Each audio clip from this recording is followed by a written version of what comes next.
fatalo fantu le via fil sofa malo Yesu Keriso malo le soifumuia malo fo ile la ma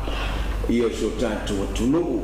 I samonei ele ninga teileo ina tolo fa penao na lala papa ao ye tu fafo le so tanto por kalame fa popol nei ole MOLI ole AVA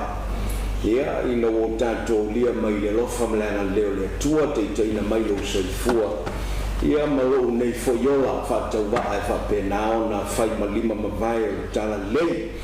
ia fa talo fa toila na wona ia Pastor Mike ia mai se vol pule na malo le Global Kingdom TV channel ia malo nanga matango fio lo fa penao vitai tunga ia fitu aso la yaso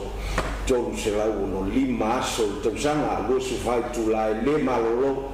le upu le tua ina ia fa penao na tawala ina ina ia longo puyali ina pea so tanto tunu pele Samoa ele ngata leo ila to fo ia tunu I fafo I ngana o lo fa penao na mfayo na alwanto ile upu le tua ina ia le fano la baltanata ia maua leo la fa vau ia le tua ia le tanto to feilo I pu menua ile pu mala ia pe o la le upu ne fiafi vatalo fa tu pa masani o tanto por clame o lo va penao na sila mai mo mai fo I tafa fia ia mai se a lungo pe trailangi malala ata le RCTV Global Kingdom TV channel ia mai se fo el fa pa anga I male RCTV ile fionga le tua maletana le le Yesu Keriso ia le tua atalo fa te ona le tua lo va penao na tau fa mango le tala le ia mtau fa ia langa le pumoni ya Yesu Keriso ini yaso o lo tanto iai ia o aso fai no ina tu spa ia o aso fai ngata o le taua na o le nei folongo lo tanto iai ia e o ia lumala lo te lo taimi ai le tu la fo ina ai lo soifua malo wola e lo tanto matai le tanto tai mo le ala ato au tato maua le apanoa maua lau ta pena le tua wa le upo le tua ina ia fa pena on fa fio yo taloto ia tai foi I le nei apano fa pena ona ese foi le vaenga le o fa pena ona watu il tato por kalame ia auto sunga venga ia fi olo fa pena ona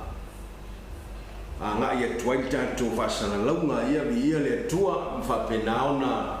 fo ilvinga ia tua ia no eta to te fa penao na tu fa tesia ia tu fa ia tia el malo le tua ia mai se pe o so tanto tu no ina ia fa penao na to sia ile leo le tua haleluya ia le fa ia se talo tanto anga I foi la ia le upo le tua mai se fe au fa penao tom te winai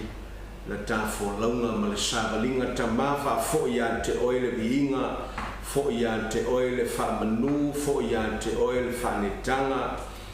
ile nei fiafi fa penao na si tia I lau a fio ia le Paul Kalame e mai se o le unanga le Global Kingdom TV channel ma leo fa ngā luenga o e o lo ngā lulue talo I lau whanua mana, talo I le malosi, le poto, ma le malama, e whaatino I na ia unanga. Talo fo I mo le whapenao na whaunga ino le mea whainga luenga whau mai oe, au le upu fo I e wheta lai le nei pō ma whapenao na whawhiloa I se manonga. Whapenao na o oe, o ai whatonu, whapoto, I manto uma, ina yo mato I lona vai tonu ma ia ta pena le tangata o le tua mo ngā luenga e le lei malava fo I inga ia te o te mauno Yesu amene ma mene ia bi ia le tua to e fatalo fatu I se tasi o fa pena ona fato a so tai mai le nei fiafi ia fatalo fatu tato por kalame o le MOLI o le AVA I ia le tua te tonu lo avem famianga le upo le tua me se vol por kalame I le ava yaso ma le ava yaso I le savalinga ole autu o le tatou fasoa fapenaona fautalaina fapea faafesagai maso faigata po aso faigata o loo fesagai mai tatou a o le fesili taua o le asa tatou gaioiga o le asa tatou mea o loo fai e faapenaona ta fatulaga e pea lo tatou vaai ma faapenaona o tatou folau ai pea i le manuia o le atua ma le finagalo lelei o le atua a o le tāua la lea mo i tatou au mai se faapretania facing perilous times or facing fierce times, facing troubled times, o taimio whaingata o le lua Timoteo lon tau petolu a o lona whaiuku mua e whangata i le lima o ina le e pe e whapenao na taula iaia le fosfoitau whaongaina ai te tala mai e nisi o fosfoitau mai le fionga le atua le lo whaitau o whai mai le upo le atua ai e loa oe le nei mea ai e loa e oe le nei mea o le e whai paulo ia Timoteo o na aso e ngā tai o mai ai aso whaingata awai a vea tangata mai a lolofa i lātou ia i lātou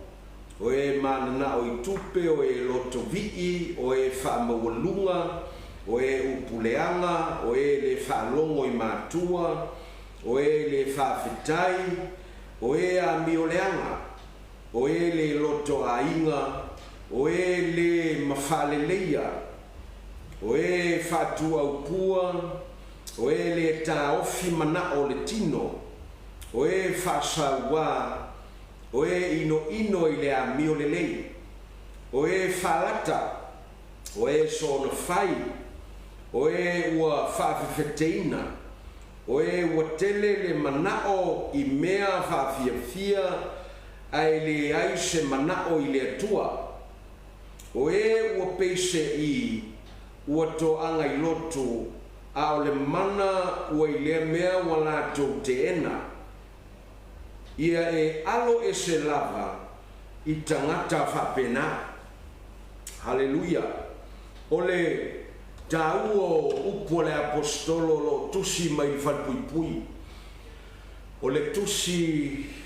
ua tusi mai toe aso le lopo le ale umi o lo tutoe mo ia ai wa ia iloa ua la lata mai le taimi o lona maliu ua lata mai ma ua ia iloa lelei e le toe te talaina o ia itua o le whawhalpuipui mulmuli ai le o le apostolo i Roma whai mai ua tulafoina uma e i lātou o ia ua totoe lavana o ia ua tulafoina e i lātou no lātou ngā lue whatasi se vāngana Luka se vāngana ia Timoteo se vāngana i lātou o lo commit o lo whapenaona whamaoni pēr i lo lātou valawina ma lo lātou tūma wai i le vala aua le atua au lela ua ia i loa e le o toe umi se taimi ma ia tusi ai upu ia i le whaunga ma le mana ma le teitainga a le nganga pa ia o le atua ma a vatu ma whai loa lo na loto i lo na tali wha le nganga o Timoteo whai mai ia e loa le leile mea lea ia e ta ofi le lei fe au lea ia e whapenaona mataala ma e ta ofi leanga ua ngai mai aso whaingata e leo toi whaingofie ai o loa ngai mai i le centuri mua la lele o lo whaientala le apostolo Paulo a leo tātou taunuu mai lua ono lua afe tausanga lua ono ua whapenaona o tātou tuvae ne mo tatou toe te paitua i le upu le apostolo na fai a Timoteo o lewa i nei la tatou ngā tūpulanga aso whaingata le lopo e mai taua ia tautinonga tangata ai mai sela o matua fai mai la tautinonga i le nei vai tau mai se ese le leanga o nei aso e le whapea aso ia ua whaingata nei aso ua le tūpulanga ua whapea nao na tele me leanga e tuku mai ai o le mana naia i o aso ia ao tātou iai ao lea e whapenao na tātou mai taua sa o le lei e ese aso ia ese aso nei lea ngau aso nei le o whatau nuu ai lea fionga pa ia le atua o aso whaingata e tupu tele ai lea na sala ina wa tupu tele le ilo tangata ma tupu tele ai ma lea mio leanga o tangata ai whauta e leo tu la fo ina tātou e le tua i le tupu tele ai o le leanga ai o lo fa pena lava o na susulu le mana malama o ke riso o lea la e fa tai le tua i ai upo paulo na tusi a tito lo na tali i fa le nganga taipei o Timoteo fai mai le fionga le tua tito e lua o lo na fai upo e sful maltasi na i lisi le pepa na so ifo Tito e lua lona fai upo sfumal tasi sfumal fa mai a wao le alofa tu no le tua wa au mai ai le fao tanga wa fa lia mai le i tangata o malava o lo o mai ai a te tatou ia tatou te tea ese ma le fa le matau a toa ma le tuina nau fa le larolangi aia tātou nofo ma le whau tauta ma le ami o tonu a toa ma le ami o tua i le nei o langa suma le tolu o whātautali atu i le whātua tuanga e manui ai po le whamoe moe o le upuna i nā the hope po le whamoe moe e manui ai o le whaalia le o le mamalu o le atua sili sili o lo tātou whaola o Iesu ke riso lea mai le marasuma le wha o le na fo ina mai o ia e ia mo i tātou e tongi o la i tātou aina soli tu la fono malama ma ia whamamaina mai e ia e whaimona o lona lava nuu e ma e le ngā i ngā ruenga i le le lopo e mai taua o le tāua o le amatanga o le foi upo sumal tasi ma le fai unga o le foi upo sumal fa o lo fai loa mai ai le lo fatunoa ai o lo fai loa mai le sumal fa i ngā ruenga le lei po le mai le ngā i ngā ruenga i le lei iai la tau e la tau te ao e fata waina ma tau fina o le tau o le lo fatunoa e la tau fa le au ngā ina ngā ruenga i le lei ai ai foi nisi la tau te abel fa mafai ngā ruenga i le lei ai la tau fatu na i le tau o le lo fatunoa usoe matua va fine e o fatasi lua le ai ao na tau la mua le lo fatunoa le tua e tai moina le folaunga tangata ona muli atu la ia leo ngā ruenga i le lei e whapena ona whamaonia ina le sāvalinga le tangata Haleluia au le tātou te iai e le nei vai tau ma le nei au ngā tūpulanga mana tua upu al fai salamo e se lau sfulmalvanga au lona fai upu e se fulmalfitu fai mai le vionga le tua o te leoti o te ola lava ma o tau atu mea na whaia e li Haleluia I shall not die, but live and declare the works of Jehovah. Palela tok tinonga i nei po. E te fiola pea, ai ola pea. Ye loa o le mafuanga e te ola ia alanga ma faleo ma tau manuo le lei o le atua na fai moe, na fai moa. le la yo no tato le malolo ma fa pena ona fa longo I pea I le tauala ngaina o le wheau ma le tala le leia Iesu Keriso. Aisea, le ngolo tato iai aso e whaingata. Tato te waai ai le tupu ae ma le lautele ma le pō liuli o lo whapenao na ufiti ai mata whale nganga o tangata. Ma ufiti ai loto tangata. Ma pongi sa ai le laulangi. O matoa pongi sa laulangi. E le ngata I samone ai ai fo ia tunu I fafo e matautia o le tau mawhai Trump e whapena ona whasufi lava Iran malona whainga malo le whainga malo a Khamenei le Ayatollah o le regime le na o lo whapena ona pule ina male sawa le tunu o Iran ai o tangata e tasi la lato mau, tasi la lato whamoe ia tineia tangata o le atua Israel ma whasiotia tangata Kerisiano iai tātou le kalesia le atua ato ai foi ma tangata Amerika o lo lango ia Israel au lea e whapenao no tātou moli mawina le ngā ioia iole o temoni malti Apollo ia I latou ia o lo pule ina le whainga malo ma tunu o e lango ti ai ma organizations po whaala potonga iti taipai o le Hezbollah o le Hamas ma I latou o le Houthis o I latou ia I le Middle East o lo whapenao na tongi tupe mai I latou mai le Ayatollah le whainga malo lea e latou te whapenao na whawhau pe fau leanga I le nuu o Israelu ato ai matangata o le atua. Au lela e tātou te iloai, leo lo I tua o mea o satani mana au lea lava e tātou te vaia le ngā ioi o le atua e le tu la foina Israelu. Fai mai o leo I Israelu e le tu limoe le vai foi. Hallelujah, he is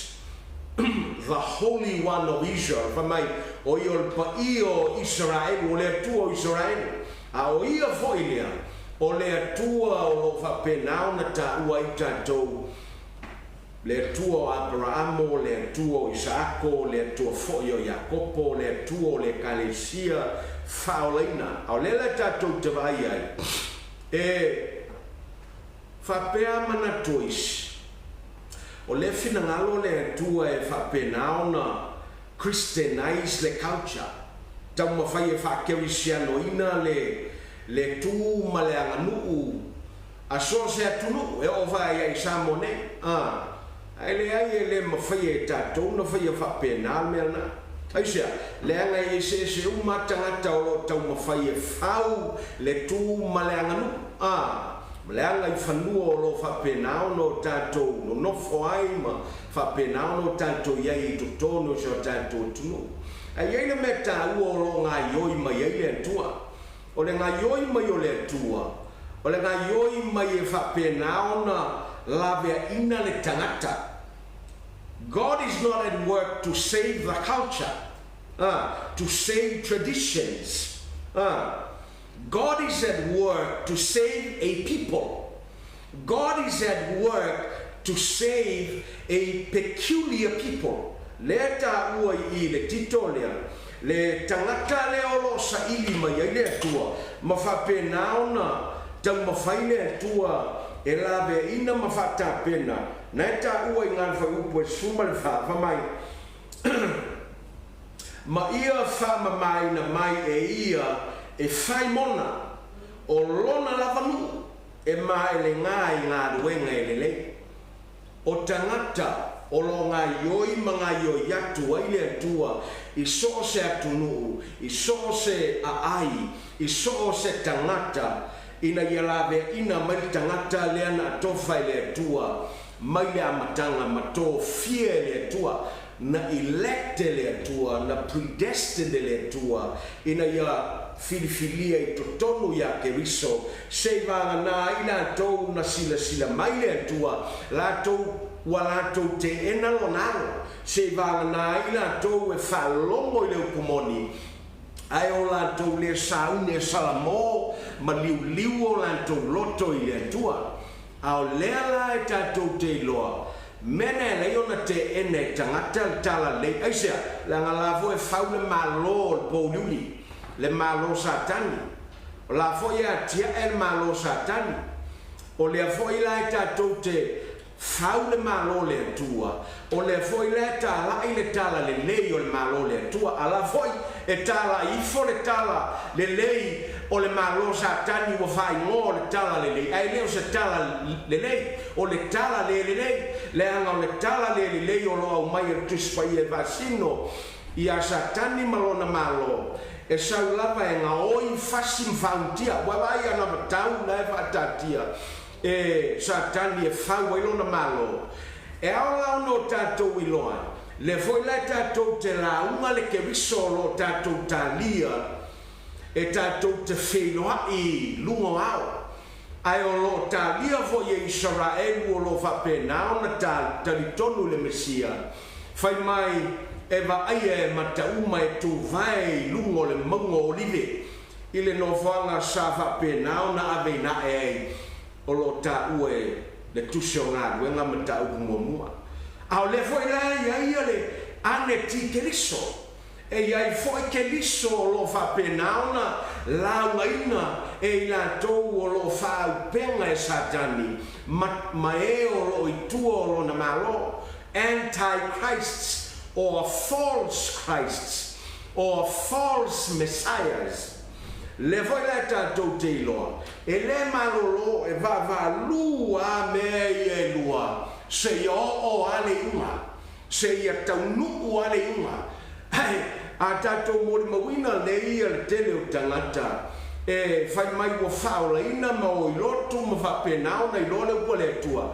ai o lo tau fai tatalo ina ia fa penau la ave se malol po diuli le ele ma fai ona ave se le o leta la no le ko le tua e va lua le malol po liuli malol ma nga ila wa se o ai le unga ona la ulola ia le tua le fam sinonga male ma feta lai le upu muli e fetaui mo le unga haleluya le unga mo le malol male I unga o le malol po liuli a tatou iloala mai o pole tua o le unga o le malol po liuli e la fotuina I le to e le ngata ma le lepa afi ma le te yo e fai mai le pole tua I le malol le tua e le ngata o le a fatuina I le lalolangi le nei se va ai e matauma le moni o le tua ia na folvolanga ai fai mai o le a whapenau na tupulo na malo ma whapenau na whatumulia ele aro langi nei whawhelwa maunia I upu al profeta o Danielu le anga whai mai I le maa na whapenau na tipi mai le maunga ma whapenau na tavale mai teia vai o tupua na whau e Nebuchadnezzar e whasino I malo nuese e whai mai ua nuti palaina ma whapenau na sau matangi ma feula atu le pefu leole o le tupua lea na whau e Nebuchadnezzar o le ata ma le wheau o lo whailoa mai le whau ma tiaina o malo nuese ma malo e whai mai le malo le ane tikeriso o lo lumanai ma tātou malona iunga wa taunu le vionga le tua mai fauta le maa lea na whapenao na tupu ma avea ma maunga tele ma tumu ai le lalolami haleluya ma watu mau e o ile whawa mau wawai le me o ye ile malo le tua le taua ye tatou na whaia se filifili na poto le la a ye se tue mo mino tatou mai taui e alanga pel fe aua I lantou lo fausia ina le malo po liuli ai tatou tangata o le tua le whatu tua le kalesia le tua le nuu paia le tua aua tatou te whapenao no whai ia tili ai ona o tātou alanga le ukumoni le atua, ia tili ai ona o tātou maelenga i ngā ruenga i lelei, ia tili ai ona o tātou taumanuo le upo le atua ma whapenao na aliali ngā ruenga i lelei. Hallelujah. Lea lai sao ai upua a Isaia le perfecta. Lo ia upua Isaia i nai le Isaia i lima iwa. Aulona foi upo sfuma le iwa. Fai mai va Britania. So shall they fear the name of the Lord from the west, and his glory from the rising of the sun. When the enemy shall come in like a flood, the Spirit of the Lord shall lift up a standard against him. Atu isis fam talanga. Fai mai le fionga le tua. O le atupu le matau i le tua. Ma whapenao na vaaya mai sifo. Ma whapenao na vaaya mai i le meoso mai le la. Le mamalu o le tua. Pe a moli mawina ma mate tuina le a ngai mai o le malo po liuli. Le a ngai mai o le fili mana au. Le a ngai mai o i la tau e vasanga tau tangata o le tua. Vasanga tau ia Israelu. Vasanga tau mai le tala le lei ma le upumoni le tua. Fa mai o le a sau pe o le sau. A le lolo e vapenao na teia like a flood. Sau o le me tau o le vai tafe marosi. Ai fai mai o le sauna o le nganga pai o le tua e whapenauna au mai le tulanga to set the standard against him, against the devil, against the antichrist, against the false gospel, against the enemies of the Bible, against the enemies of Christ. O le mea nai tātou te loa e tāu o le vaenga nai o mai e seia i nai upu nai tāua. The standard. O le upu le whaunga i nei. O le upu e whatusa i taimi o vai o taua. Tua le whenga inga tuai ma maise o le tulai mai o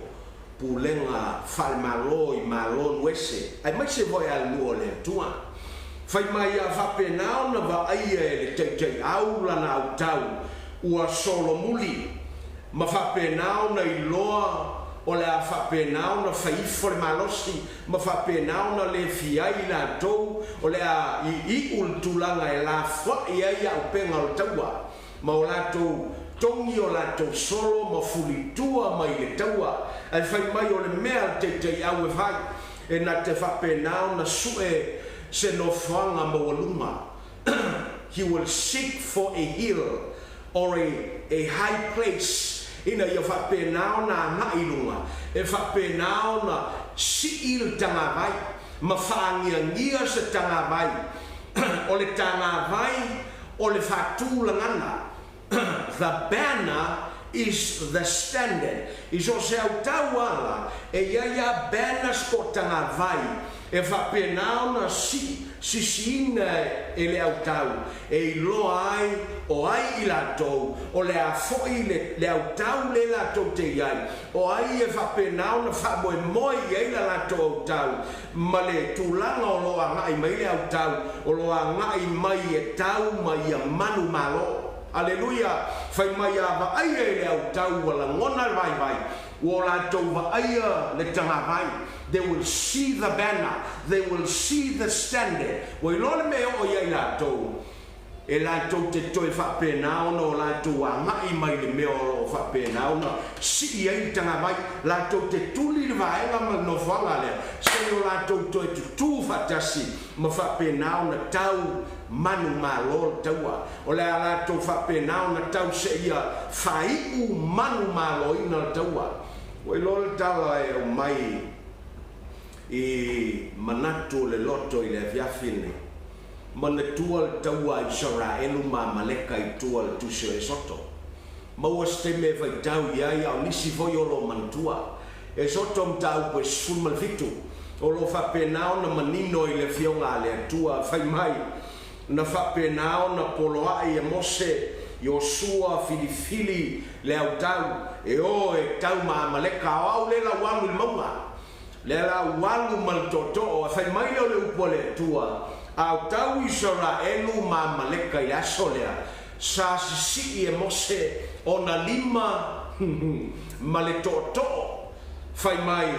ona ngai la ia leo Israelu ma whātoi lalo ma whapenao na whāsolomuli a maleka aina ua vai mose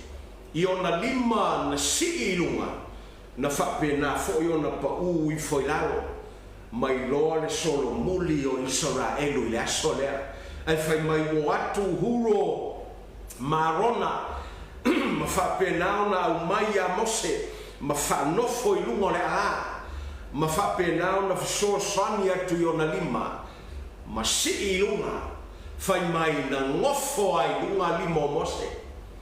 ao le taimi le nā ua toe maua le malose o Israelu ma whapenao na whatoi lalo I Israelu a maleka ma whapenao na solomuli a maleka ma whapenao na tineia a maleka I le aso le pa e moli mawina le avionga le atua ai e tā ua le upu le atua I le aso lea ina ua whapenao na whetalai le atua I ngai fa upu e sfulma le lima vamai and Moses built an altar na ya tia el fata and called the name of it Jehovah Nissi po Jehovah Nissi means the Lord my banner o le alfe au mai ngā the Lord is my standard o ia leo le ala fua o fata tia le tua e taulai la vai o ia le whapongai mai ai le manu malo le whatoi la loina o amaleka I le aso lea o ia e whapenao na tau mo Israelu o ia le te tau ai le taulanga viinga ma le taulanga whatai o ia le te tau iei whamanu o ia le te tau iei tapuinga I le nganga ma le whamaoni koe vai le mele o whapenao na whailo e mose I le aso lea ona whetalai leo le tua ele whetalai ngā le tua ngai ngā le vau koe sumarwa whamai for I will utterly put out the remembrance of Amalek from under heaven wai whetalai ngā le tua whamai e alu aso sau le aso o le a whapenao na utinei ai ma le toe vaai ai a maleka I lalo le la le nei po lalo ifo le langi le nei I lungo le lalo langi le anga o le ata o a maleka le I o ata o le tino o le ata e whapenao na whailoa mai ai ngā luenga le tino e whapenao na te te e le nganga o le atua e te te e le ngai o mai o le upu o le atua ma le ngai o yatu o le nganga pai o le atua au lela tātou te iai I whai mai o lo tā pena e le tua lona nu a peculiar people o ai tangata le sa ili mai le tua e peo le whamaulia e leo tamwhai le tua e Christianize the culture but he's seeking a people he's seeking a person he's seeking a body to indwell he's seeking someone to revive someone to save, someone to be forgiven, someone to be indwelled with the Spirit of the living God. Lele whamaoni e paulo I le lua konito. Alona mtau po lima fo upo sumal vitfo mai. So that if anyone is in Christ, that one is a new creature. The old things have passed away. Behold, all things have become new. Hallelujah. Vai el taua. E uila e whapenao na iai pea na I whale tonu I tangata. Leanga o lea e tātou te dino. Ai whaptai le tua. O le tangata ua whafou e le tua. O le tangata ua whailoa mai le upo le tua. Ua mawai mea tuai. Whauta ua whafouina me uma. Hallelujah. Lele ta ua iai tātou ma le wholaunga le tātou te iai. Au lungala lo I le tele o teimi ma mea o lo tupu ai. Pe au tātou vaa iatu I le whasanga tau mai o le fili. Ai maisio I la tau lo whapenao na. Ai tui le tala le lei ma Yesu Keriso. lea tātou te moli mawina o lo whāwau pēa o na susulu le mālama lama o Keriso o lo whāwau pēa o na alanga le tala le lei o le mālo le tua no mantua la ia lea o Aperamo ina o finangalo le tua e whailoa le whanau a Aperamo ia Aperamo vai mai na whailoa le tua ia Aperamo ina wopo ai mai tau ke nese sfulma le lima na nga ia tu ma fio atu le tua ia Aperamo i le taimi lea o moe Aperamo a le ta lia le tua vai mai ona whailoa le tua ia Aperamo ina wa whatepa Aperamo i le langi a le po ua vaia la ia le Aperamo le susulu o fetu ma whailoa ia le tua e whatusa lau whanau i le susulu o fetu ma le tele o fetu o le langi o lo au mai le fionga le tua au le lai whapena ono tātou iloa o le mea tonu al now that's the reality, that's the meaning ai tau mai tau ale le ina wa whaia le tua ia mea e whasusulu i le po o le masina i le po ma fetu o le po a whapenao na be sea uma isi mea o lo whapenao na mumu pe a malama le tae ao ma susulu le la e susulu mai le la ma malama le lang e te lewa ai a fetu a o la ai susulu fetu i le langi ai ona o lea o sulungia le mata o le la le tulangi le e whapenao na o la foia i ave o le la ai la tau o lai si tu o le paneta o le ele lai pongisa o lai la tau te va ai a fetu o lo sulu pe le langi ai le va ai le tu le la lai sulu i le la ma sulu malama o moli e fai e tangata e o foi le po I imagine la ina wa ta lingo le po mfa penao na tape uma le tele o moli ma e tilo le i lunga i le langi le susulu mai o fetu o le langi haleluia la le upu le tau whailo atu e loa maliani tele le susulu o fetu o le langi le anga o fetu o le langi e vasino le whanau a Aperamo o ai whanau a Aperamo whanau o le whatuatua mua ia Israel o i la tau ua talia le Mesia e whai mali mwhaola rona lua o whanau a Aperamo o tatonu ese ua whai Iesu mali mwhaola ua tau foi no tatou ngafa ia Aperamo ona lo ta fatuatua ia Keriso ua taula i le fatuatua o Aperamo le ua ua i tatou o whanau a Aperamo au i lola le mea e whapenao na susulu matangia ai le malama le ua tua e le atua i totonu o le whanau a Aperamo le kalesia le atua o taini o le pongsa e whapenao na susulu ma wheilafi ai le malama leo le tua le ala mana tua i upo Iesu awal tutua le tu ngala mepa ma tu i lalo le o le tu ngala mepa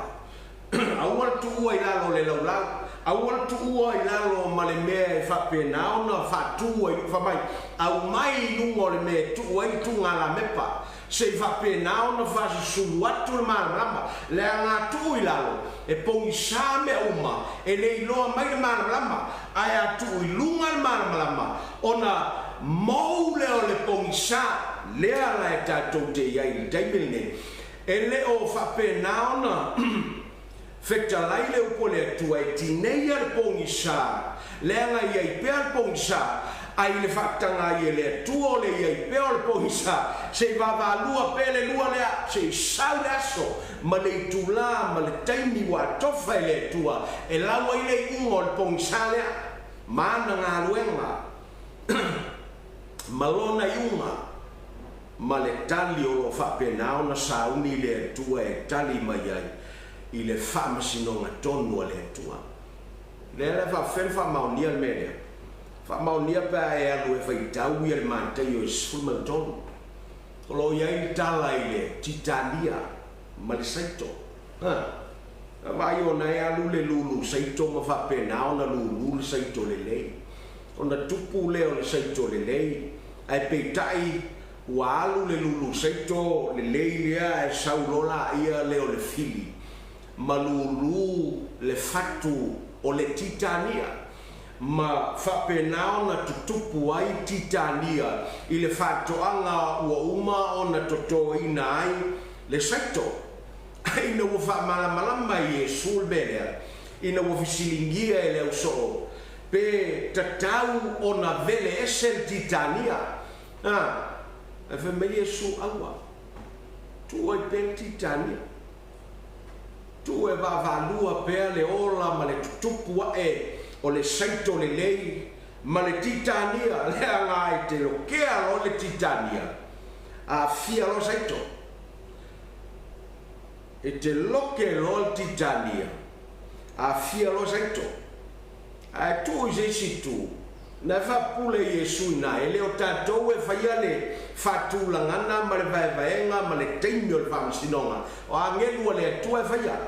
o le mele le fa le tonu ai to tele o isi o tangata e fai mai e o i lotu vai lo le upo le tua mai lo ke riso e la to te via fianga luenga angelu o umana to fai le tua e fatino e angelu ai fio atu le kalesia fainga luenga angelu de wa yenga luenga e patino le kalesia fai le kalesia wa yenga luenga e patino e angelu tu i angelu wa yai le fatula ngana wa mai le tua ile taimi le nei mal mamao e tuma wa e tusa mal vinangalo le tua na fai mai ku pe sei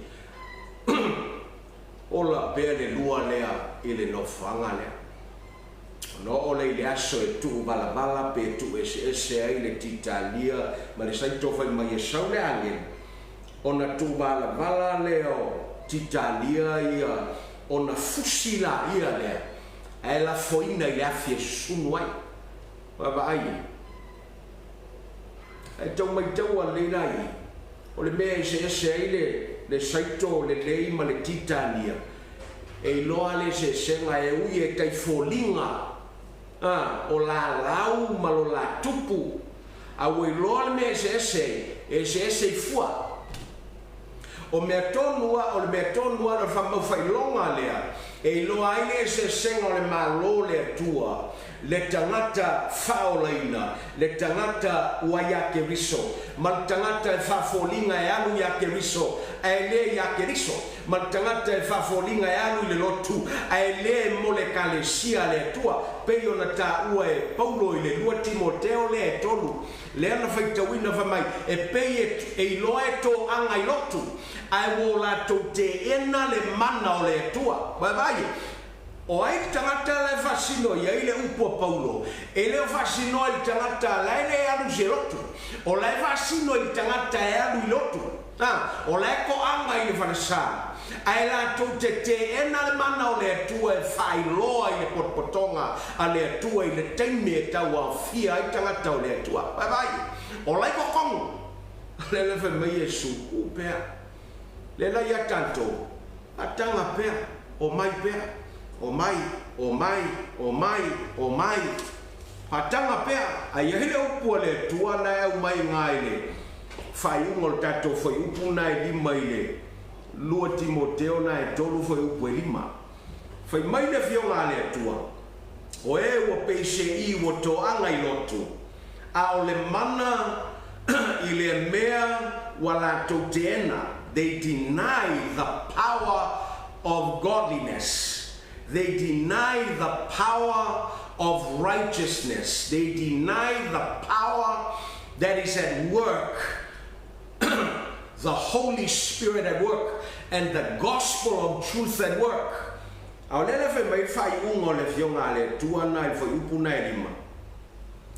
Ia e alo ese lava I tangata whapena vai e lo fai mai e vele ese pe o titania fai mai alo este longo winga alo lava nei ai se teine mau ai lo malo si tangata lea haleluia awa nei mau fuolo malo si te focus ai tangata lea le fa upu mai Yesu o titania le fa iloa mai Paulo I le lua Timoteo lea e fa volinga e to anga yotu ai wate ena awale mai mawalo malosi e te fa masingo ai tangataia ai a fa penau na taula lauva ai ile tua male matafa yoi malova au mai le tua ile meta una vaia ina yalu lo malosi tangata lo ngala ile kumoni awale mau lo malosi tangata ele ngau sui ele ngau ele mai le ngai le kumoni ele mai le ngai nga wenga ele na fa folinga mele yai na fa mafanga on foa na sailia o mele le moia hawange mau elo malanga mai le upole tua ina le umenga e Paulo ya Timoteo alo eselava awange ia lava se sotanga tau fellowship ya te urua aisea o tangata lela fatu se titani ele fetala Yesu Mateo Yesu Malton ese na tulo urua ese malolo ngayo yai ia urua o le malo le malama le sio le malo po liuliles vai o le stangata fawa iona mana o mol familieina o lona tuina nau taipe ona faunga mai Paulo le upuna I ile tangata o lo ta ua ile lo Timoteo na e todo fai mai awai avea tangata mea lofa ila tou la mele fai no me Paulo I foi kuna idua self love o le manatu o le tangata ia te ia lava ia male sa ili o ana mea mo le leila voia o ile o me fa mafa I o le fa mafa I ngā ruenga tino ele o le tua haleluya au le le taua ia tatou ino tatou fa pena ona I lolo ngā yo I mai le tua mga yo yatu le tua ma fa pena ona fai fina ngalo le tua a me le taula I tatou ai a Yesu mo tatou tau sinio e fa pena ona o tatou fatanga le upu le tua o lo tatou faitau mo tatou mana tuna tuai ma tawalanga e ona le tua ma fa pena ona o mai ya tatou ma utou ma tangata o le tua se fata pena le nupa ia o le tua se fata pena le tangata o le tua mo le malole o malama ai le malole o pohiuli awane I mau ya so taini fatanga focus pea se vanga na ia taini e fara belabe ona fa pena foi la ia le ono tatou tula ile pule wa mai ele tua e fai e fina ngalo le tua va de tainga ina wo oile le aso fa pena io na sila fia Yesu o ye tangata wo fia te moni le la wan watu Yesu mfa pena ona tuli ese demoni ai fa pena ona fai mai tala le farseio ile asolea o tuli Yesu le demoni le mana o pelespulo the prince of demons fai mai o le operator to Yesu ele ngalo ya ila to male lo ila to o le nga yo Yesu ila lo faunga male mana o le nganga po yo le tua e fatta un ul fina ngalo lontama o le malo le tua le la fa ya tu Yesu ila sole la va fer fa pena ona fete na satani ya satani ele te satani ya satani ele tu le satani la tau fau malo satani la va fela te satani ya satani pe a fai le tau fau lo na malo la fai tala nga Yesu fa mai so se fale vai waina ya te la ba ele tu mal ai no va ai nga wenga mal mana o le nga pa ia ile asole se fai lo tu itangata o tau nu le malo le malama ua taunuu le tupu o le malo o le malama o keriso ua taunu le mana e sili atu laino le mana o tia apolo e iai le mana o tia apolo e faifoi ana vavenga a iai le mana e sili atu lo le mana o tia apolo e fai vavenga foi te moni e fai vavenga foi tia apolo le ana lai tau fau ona malo a iai le mana e sili atu una e toi mana tuanga ia le aso na whapena ona alu atu ai mo se ilu mo falao ma whapena ona whesili falao le ale mele te sau tali mo se wo sau a wina mai au le tuo Israelu e avatu lo nuu se i whapena on tampua i a te ia i le vao whai taulanga i a te ia i le vao au mai se whai longa Ave nam failo e mo se failo ngan fa pena ona ave le tua mo i oil I lungo le monga e le yan na fai le tua ya mo se la foi la lo le lon to ona va ia le mo se wo li ngata sola mo se le mo ki va tu le tua tango di si un va pena on to foi le fo lingo lo to fai mai le aso le lungo falao na la foi mo se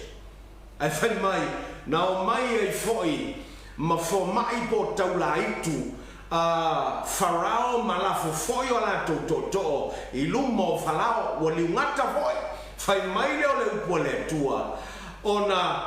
aina le ngata o le to le o mose ngata taula itu ia falao ile asolea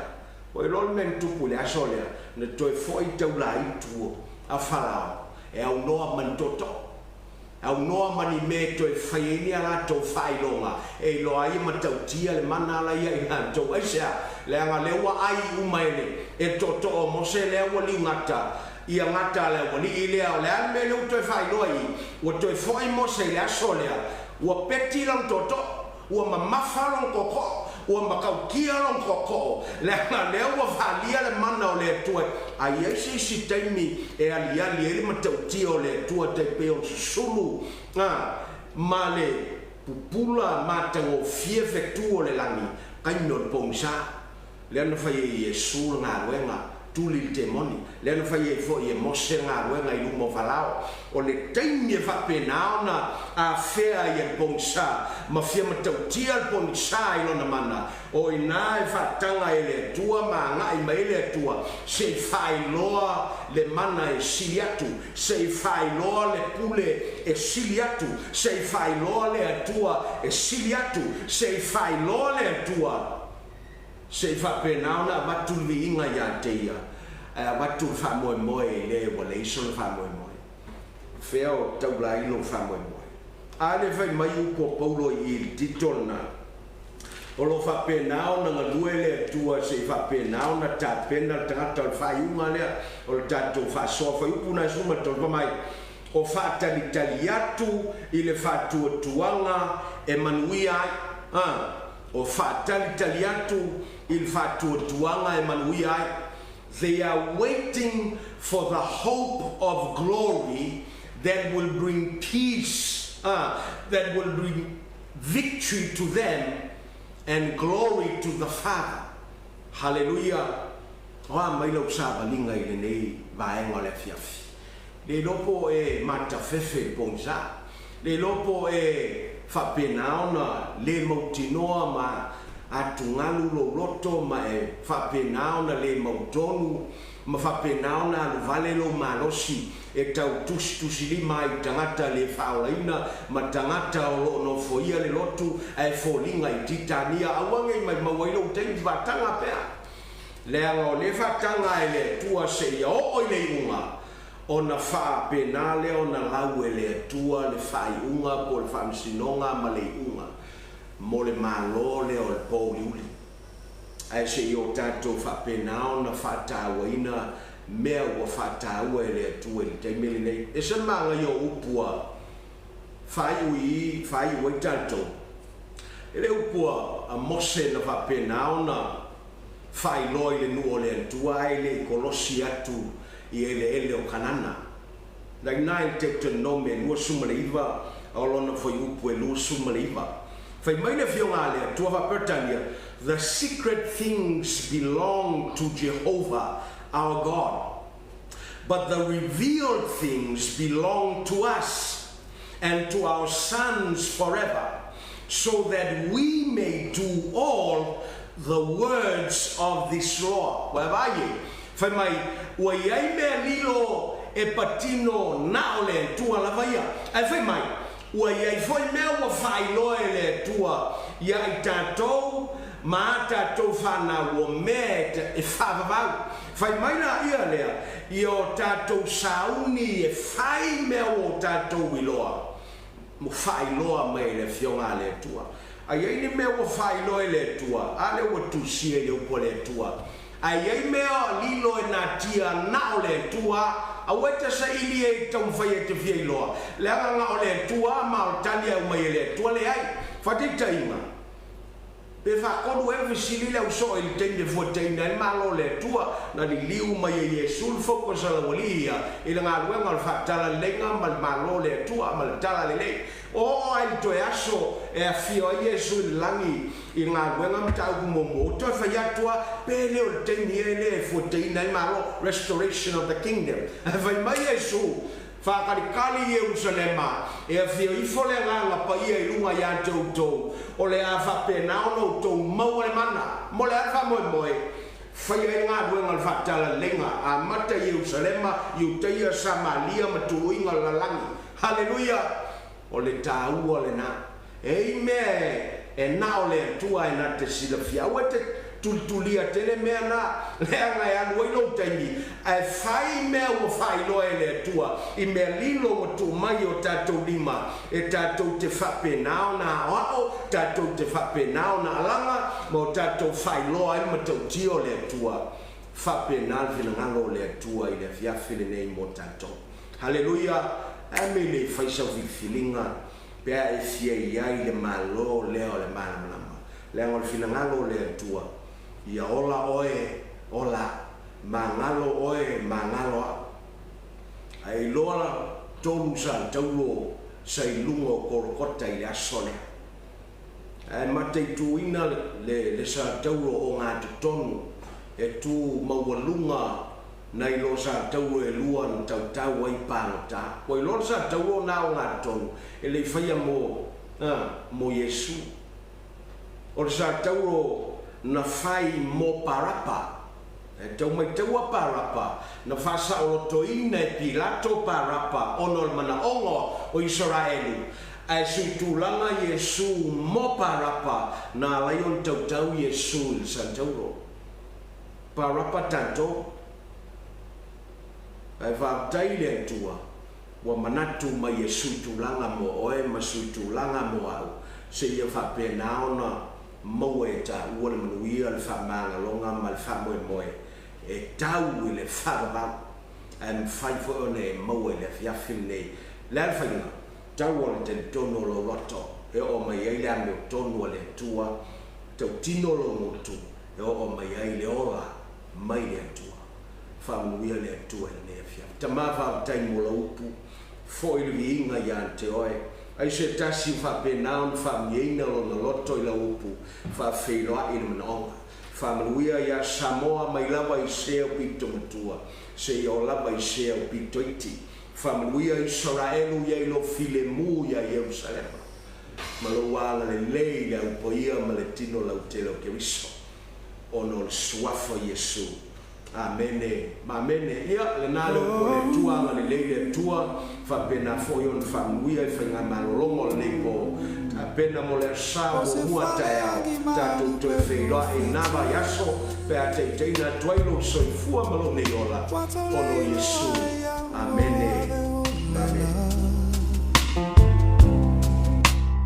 milo sia itainga lufatia lo umataye alofa mai la ufola unga aole sawale fili wale alofia teleo toa teleo sawale petia Yesu e afayo una e filia tautai mai pea lo anganga paya Yesu e talia mai la unei tatalo. Awale fire lo toya lo finangalo. Ya ua ola ua una yo alole lo toma walalo. Ya sawa tu ailo malo. Yesu e talia mai la unei tatalo. Awale fire lo toya lo finangalo. Ya ola ua una yo ule lo toma walalo. Ya sawa tu ailo malo. Fa solo peolo uneva ai. Ole to atele olo wa a ua fa solo mai. E malingi le muayo ne loi mata. Lo mata ie lo mana le ua alai. Le ua ala ai nei la unei tatalo. Lo matai e mua pea lo finangalo. Ai tu mau pea lo unei fa atauva. Oh, ai foi atu levi inga ilo suafa. Oh, Yesu e talia mai la unei tatalo. Awale fire lo toa lo finangalo.